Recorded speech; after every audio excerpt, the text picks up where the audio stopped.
Mama, why do you always give your food to that old man? Don't we need it too? O.C. was 7 years old when he asked that question.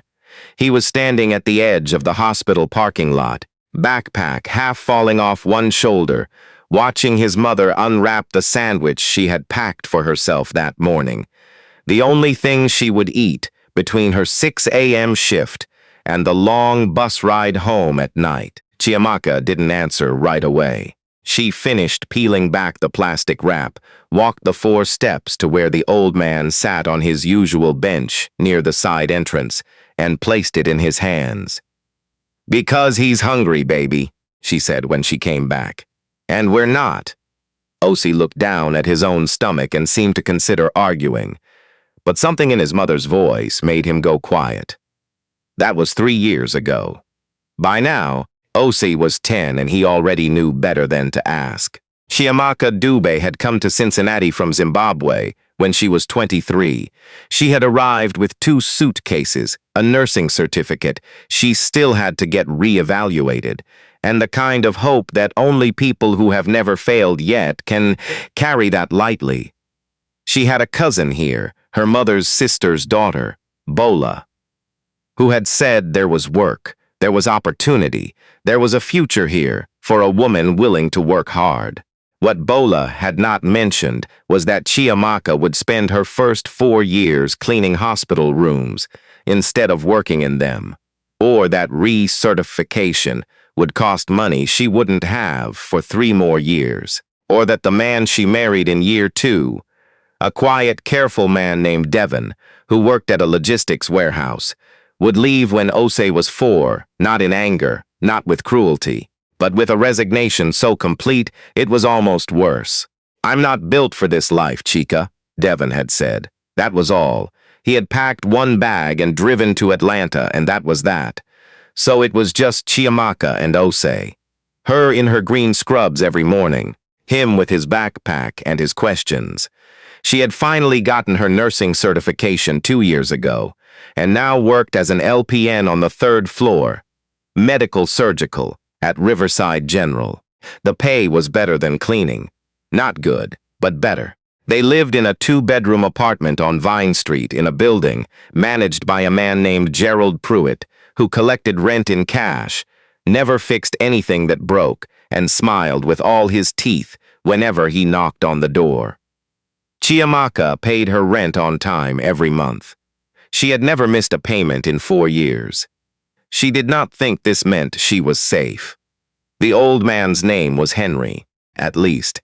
That's what he said when Chiamaka first asked, about a year and a half ago. He was always at that bench by the time she arrived in the morning, already sitting there with his paper cup of coffee from somewhere, his gray coat that was too heavy for August and not heavy enough for January, and a stillness about him that made him seem less like a person passing through, and more like he belonged to that spot the way a tree belongs to its corner of a yard. She had started simple. A granola bar from her bag, then half a sandwich. Then on cold mornings, she would stop at the hospital cafeteria before her shift started and buy him oatmeal. The real kind, not the packet, and bring it out before she clocked in. "You're going to get in trouble carrying food out of there," he said once. "I paid for it," she said. He nodded slowly, like that settled something. Henry didn't talk much. He asked about Ose sometimes. She had mentioned him once, and after that he always asked, "How's your boy?" Just that, and she would tell him something small. That Ose had gotten a star on his spelling test, that he had learned to make scrambled eggs, that he had opinions about which superheroes were real and which were fake, and the reasoning was surprisingly airtight. Henry would listen to all of it with the same expression, not exactly smiling, but something close to it, like someone remembering something warm from a long time ago. She did not ask him where he slept. She did not ask him what had happened. Some things you do not ask because you already know the shape of the answer, even if you don't know the details, and knowing the details would only make the act of helping feel smaller somehow, more transactional. She just fed him. That was all. Gerald Pruitt came to the door on a Wednesday in March. Chiamaka was still in her scrubs. Osi was at the kitchen table doing homework. She opened the door and there was Gerald, smiling his full-teeth smile, holding a piece of paper like it was a gift. "Hey there, Chiamaka." He always said her name wrong, Chiamaka, hard and flat, like he was reading it off a receipt. "Got some news for you." She took the paper. It was a lease renewal notice. The rent was going up by $460 a month, starting May 1st. She read it twice. "This is a 40% increase," she said. "Market rate adjustments," Gerald said, still smiling. "The whole building's going up. It's nothing personal." "Gerald, I have been here 4 years. I have never once." I know. You're a great tenant, but the market is what it is." He shrugged with his whole body, a gesture that was meant to communicate helplessness, but communicated something closer to enjoyment. "You've got 30 days to decide. If you can't do the new rate, we gotta move on. Lots of folks looking for a place right now." He left. Chiamaka stood in the doorway with the paper in her hand for a long time. "Mama?" Ose's voice from the kitchen. "I'm fine, baby. Do your homework." She sat down on the couch after she heard him go back to his pencil scratching. She did the math 3 different times. The new rent would take up 70% of her monthly take-home. That left food, utilities, Ose's after-school program, the bus pass, and nothing. No savings, no margin for anything going wrong. A single unexpected expense, a broken tooth, a car repair if she ever got a car, 1 sick week, and she would be done. She thought about asking Gerald for more time. She thought about asking Bola for a loan. She thought about a lot of things that evening while O.C. slept, and the apartment was quiet except for the radiator knocking. What she did not do was cry. She had taught herself that a long time ago. Crying used up energy she didn't have to spare. She told Henry the next morning. She didn't plan to. It just came out while she was handing him the coffee she'd stopped to get. He listened without interrupting. When she finished, he was quiet for a moment. "You know anyone else with a room?" he asked. "I don't want a room. I want my apartment. Ose's school is 2 blocks away." Henry nodded. "What are you going to do?" "I don't know yet," she said honestly. "You'll figure it out." He said it without any of the hollow brightness people usually attach to that kind of sentence. He said it the way you say something you actually believe. She went inside. She was late for her shift by 4 minutes. Her supervisor, a compact woman named Phyllis, who wore the same stud earrings every day, and communicated primarily through eyebrow position, gave her a look but didn't say anything. The next few weeks were a quiet kind of awful. Chiamaka looked at apartments online every night after Ose went to bed. Everything in a reasonable distance from his school was either the same price as the new rent or worse. There was one place in Norwood that might have worked. Smaller, a true 1-bedroom that she and Osi would have had to share, but by the time she called, it was gone. She filed a complaint with the city's housing office about the increase. The woman on the phone was kind and apologetic and explained that there was no rent stabilization ordinance in Cincinnati and that while the increase was steep, it was not illegal, and there wasn't much they could do. She asked her charge nurse, a big-hearted Jamaican man named Darnell, if he knew of anything. "Girl, if I knew of affordable housing in this city, I'd have moved my mama here by now," Darnell said. "You might have to look at the east side." The east side was 40 minutes from Ose's school by bus. 2 transfers. She would have to wake him up at 5:15 in the morning. She kept showing up to work. She kept handing Henry his food.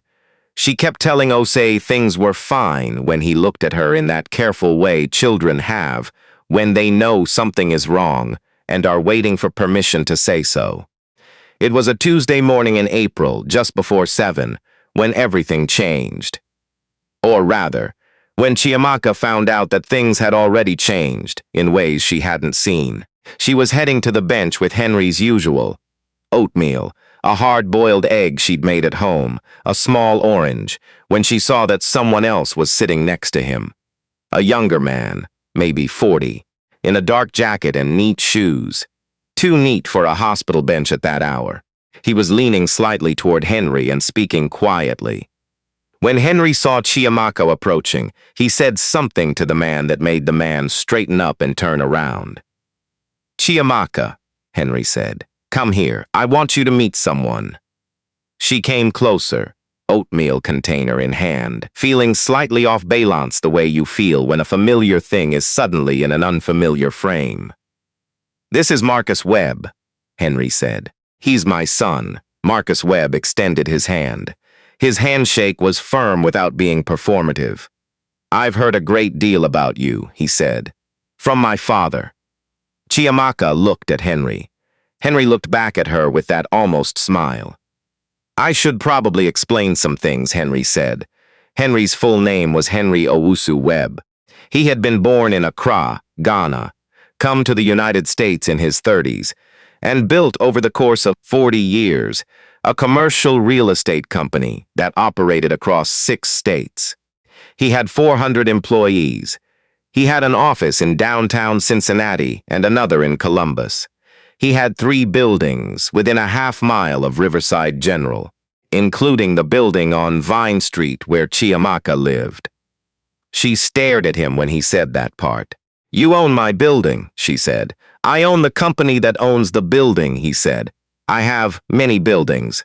I don't manage them personally. I have managers for that." He paused. "Gerald Pruitt is one of them." Chiamaka sat down on the bench. Her legs had decided on that independently. "Why were you?" She stopped. She started again. "Why did you sit here every day like I had nowhere to go?" A small sound that might have been a laugh. "Because some mornings I didn't want to be somewhere. I've been coming to this bench on and off for years. After my wife passed, that was 6 years ago, I started coming more regularly. There's something about hospitals. All that life happening. It reminds you of things." "You let me bring you food," Chiamaka said. Her voice was careful. She wasn't sure what she was feeling yet. "Yes, for a year and a half. Yes. Why?" Henry was quiet for a moment. "Because the first time you brought me that granola bar, you didn't look at me like I was a problem to solve. You looked at me like I was a person. And then you kept coming back." He looked at his hands. "I've given to a lot of charities.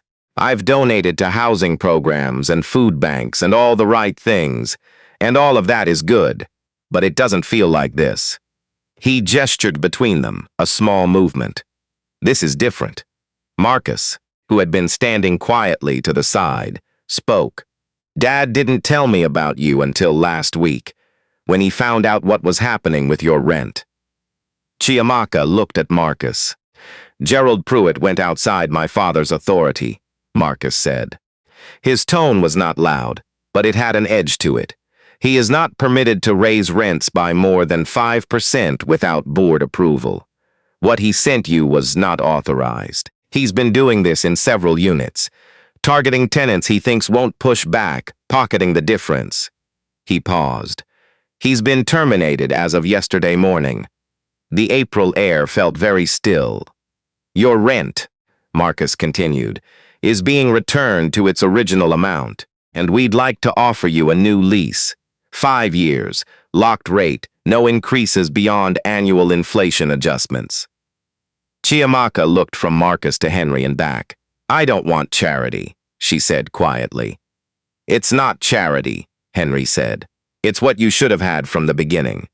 What Pruitt took from you was the stability that was promised in your lease. We're correcting an error." He looked at her steadily. "Chiamaka, you fed a stranger for a year and a half out of what you had, which by your own description was not very much. I'm not offering you charity. I'm offering you what's fair." She was quiet for a long time. A nurse's aide walked by and nodded at her. A delivery van pulled around to the side entrance. Somewhere above them, a window opened and closed.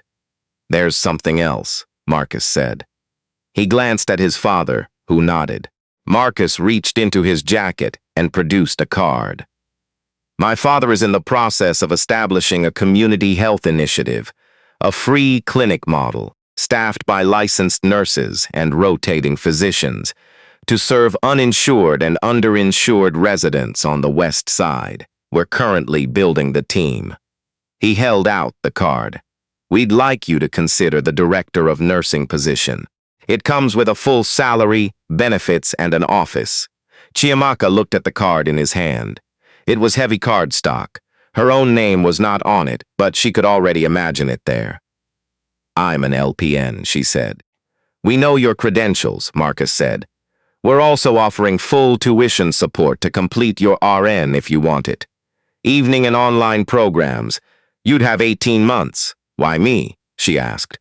Not suspiciously. "Genuinely," Henry answered. "Because you fed me oatmeal when you had no reason to. And because in 18 months of watching this parking lot, I've seen how you treat people when you think no one's looking. That's a better reference letter than anything on paper." She called Bola that evening. Osi was in the shower, and she sat on the edge of her bed and told her everything, speaking quietly and quickly, and when she finished, there was a long silence on the other end. "Chiamaka," Bola said finally. "I know. That man was a billionaire the whole time? I don't know the exact number, and you were bringing him eggs. Hard-boiled, yes." Another silence, and then Bola started laughing, that big helpless laugh she got when something was too much to process any other way. And after a second, Chiamaka started laughing too, sitting alone in her bedroom with her scrub still on, laughing until her eyes were wet. Osi appeared in the doorway in his pajamas, hair damp from the shower, looking at her with great suspicion. "Mama, who are you talking to? Auntie Bola! Why are you crying?" "I'm not crying, I'm laughing." He considered this distinction. "Why are you laughing?" She wiped her eye with the heel of her hand. "Come here, baby." He came. She put her arm around him and held him against her side. "You know how I always tell you that when you do good things find their way back to you?" "You say it a lot," he confirmed. "Well," she rested her chin on top of his head. "I'm just calling Auntie Bola to tell her she should start listening when I say things." There are details she found out later. About Gerald Pruitt, for instance, that he had sent improper rent increases to 11 tenants in 5 different buildings over a 3-year period, and that the total amount he had collected and diverted was significant enough to involve a civil suit, and that 4 of those tenants had already left their apartments because they couldn't afford the new rates and had simply gone. The thought of those 4 people sat heavily with Chiamaka for a long time. She mentioned it to Henry. "I know," he said. "We're trying to locate them, to make it right." She nodded. "Good, you could help with that, if you wanted," he said. "You understand what that experience is, not from a distance." She thought about that for a few weeks, and then, yes, she helped with that. But that's getting ahead of things. She gave notice at Riverside General in May. Phyllis, her supervisor, looked at her for a long time when she heard where Chiamaka was going. "Director of Nursing?" Phyllis said. "Director of Nursing."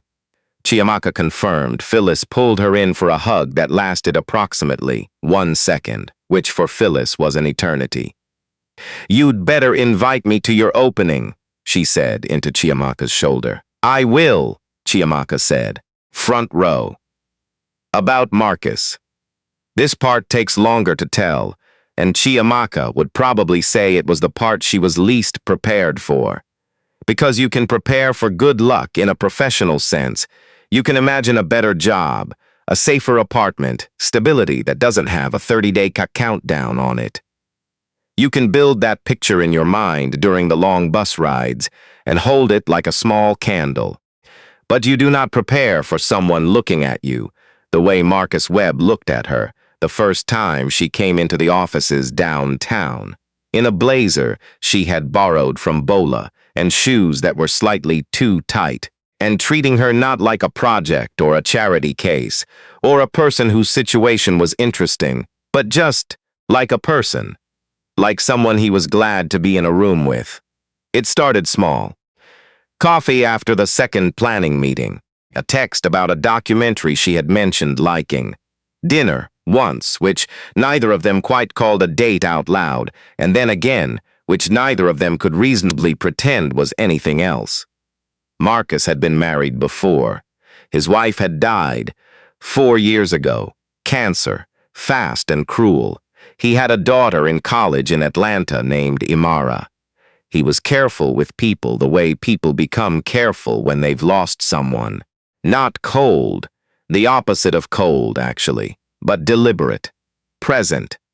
Like he'd learned not to take for granted the fact of a person being in the room with him. Chiamaka respected that. She understood it in her own way. On their third dinner, a small Ethiopian place near Xavier University, that Chiamaka had been going to for years and considered a kind of personal treasure. He told her he admired how she'd raised Ose. "You were doing that alone," he said, "and you were still finding ways to think about other people. That's not nothing." "I wasn't trying to be noble," she said. "Henry just. He reminded me of my grandfather. The way he sat there. I couldn't walk past him. My father has that effect," Marcus said. He smiled, and when he smiled, he looked like his father around the eyes. "He told me you used to adjust his collar before you went in, on cold mornings. Just straightened it without making a thing of it." Chiamaka felt warmth spread up the back of her neck. "He noticed that?" "He noticed everything," Marcus said. "He always has." Ose met Henry officially on a Saturday in June, at a small gathering Henry hosted at his home, a handsome craftsman house in Hyde Park, that Ose immediately began assessing for strategic value with the energy of a child who has watched too many adventure movies. "You have a lot of books," Ose told Henry. "I do. Do you read all of them?" "Most of them. Some of them I bought planning to read them and haven't gotten there yet." Ose nodded, deciding not to hold this against him.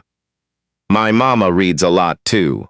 She keeps her books in a box under the bed because we don't have a bookshelf." Henry looked at Chiamaka. She raised her eyebrows briefly in the way that says, "Yes, please do not make this a moment." Henry turned back to Ose. "That seems like a problem worth solving," he said seriously. The following Saturday, a bookshelf appeared. Henry brought it himself. Well, Marcus brought it, with Henry directing from the hallway, and they spent an afternoon assembling it, while Ose provided a running commentary on which books were good, and which ones his mother only thought were good, and what the difference was. It was, Chiamaka thought, watching from the kitchen doorway with a cup of tea, possibly the strangest and most ordinary afternoon of her life. Strange because 6 months ago she had been doing rent math on the back of an envelope.